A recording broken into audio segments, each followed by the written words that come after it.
বিসমিল্লাহির রহমানির রহিম।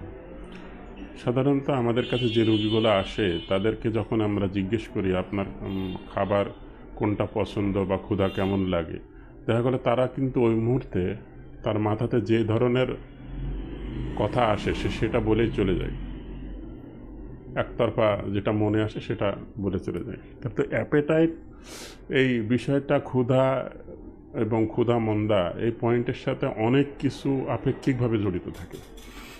ক্ষুধার সাথে খাদ্যের এবং খাদ্য অভ্যাসের একটা রিলেশন থাকে। তো সাধারণত খাদ্য এবং খাদ্য অভ্যাসের যে রিলেশনটা সেটা ডিপেন্ড করে ভৌগোলিক অবস্থানের উপরে, কালচারের উপরে, রিলিজনের উপরে, পারিবারিক এবং সামাজিক অভ্যাসের উপরে। সাধারণত দেখবেন যে কিছু শ্রেণীর মানুষ, কিছু শ্রেণীর ভৌগোলিক এরিয়ার মানুষ এক ধরনের খাবারের প্রতি খাওয়া তাদের প্রবণতা থাকে, যেটা তাদের নর্মাল একটা অভ্যেস এবং ওই ধরনের খাবার তাদের জন্যে নর্মাল। যেমন ধরেন বাংলাদেশের পাহাড়ি এলাকার যে উপজাতি যারা আছে তাদের খাদ্য অভ্যাস আর ঢাকা শহরের খাদ্য অভ্যাস, পুরান ঢাকার খাদ্য অভ্যাস, হ্যাঁ, এইগুলা কিন্তু তাদের কালচারজনিত কারণে হয়ে থাকে। রিলিজনের ক্ষেত্রে দেখবেন যে কিছু শ্রেণীর যেমন ধরুন সনাতন ধর্মের তাদের কিছু খাবারের ভিতরে রেস্ট্রিকশন থাকে, যেভাবে মুসলিমদের খাবারের সাথে তাদের খাবারের মিল থাকে না। তো এই বিষয়গুলা সাধারণত একটা পয়েন্ট রিলেশন থাকে অ্যাপেটাইটের সাথে। হিউম্যান সাইকোলজির একটা বৈশিষ্ট্য কি, আমরা পছন্দনীয় খাবার বা আমরা যে ধরনের খাবার খেতে অভ্যস্ত সেই ধরনের খাবার যদি সামনে পাই তাহলে কিন্তু আমরা ভালো মতো খেতে পারি। কিন্তু দেখা গেল যে খাবারে আমরা অভ্যস্ত না সেই ধরনের খাবার যদি আমার কাছে আসে তাহলে দেখবেন যে আমি তত বেশি পরিমাণে খাদ্য গ্রহণ করতে পারি না। হ্যাঁ, আবার খাবারের ডিজায়ারের ক্ষেত্রে যেমন ধরেন পুরান ঢাকার মানুষ সাধারণত কাচ্চি বিরিয়ানি খাবেই, এটা তাদের অভ্যেস, কিন্তু এটা ডিজায়ার না, এটা কালচারাল একটা ফুড হ্যাবিট তাদের। তো এই বিষয়গুলো আমাদের অবশ্যই অ্যাপেটাইটের লক্ষণগুলো নেওয়ার সময় পুঙ্খানুপুঙ্খভাবে বিচার বিশ্লেষণ করে তবে জাজমেন্ট করতে হবে। এছাড়া আরও কিছু পয়েন্ট আছে, যেমন ধরেন কিছু ডিজিজজনিত কারণে কিছু রোগের প্রতি ডিজার থাকে, যেমন ডায়াবেটিস মেলাইটাসের ক্ষেত্রে ডায়াবেটিসের রোগীরা স্পেসিফিক কিছু জিনিসের প্রতি তাদের একটা টেন্ডেন্সি থাকবেই। মেবি আর মে নট বি, কোনো সময় কোনো একটা রোগ হলো, সেই রোগের জনিত কারণে কর্তব্যরত চিকিৎসক তাকে স্পেশাল কিছু খাবার খেতে বললেন বা স্পেশাল কিছু খাবার তার জন্যে নিষেধ করলেন। এখন যেগুলা নিষেধ করছে সেগুলা উনি অনেক দিন ধরে খায় না, যেগুলা তাকে খেতে বলেছে সেগুলা নর্মালি খেতে খেতে সে অভ্যস্ত হয়ে গেছে। তো এখানে দেখবেন যে এটা ডিজার নয়, কিন্তু এটা বাই ফোর্স একটা চিকিৎসকের পরামর্শক্রমে উনি কিন্তু এক ধরনের খাবার গ্রহণ করছেন, এটা তার অভ্যাসে দাঁড়ায় গেছে।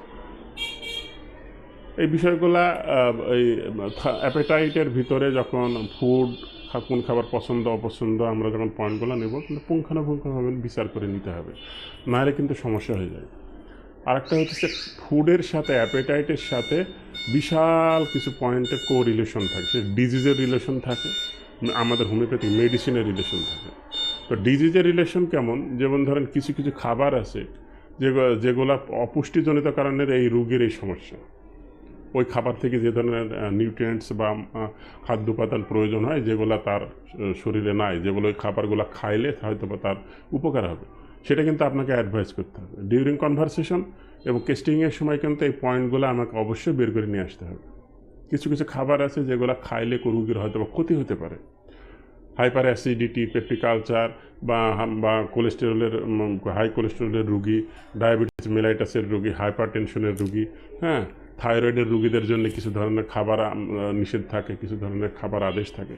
তো এই বিষয়গুলো যদি আমরা পুঙ্খানুপুঙ্খভাবে কেস টেকিং করার সময় যদি না বুঝে অবজারভেশন করি তাহলেই সমস্যা।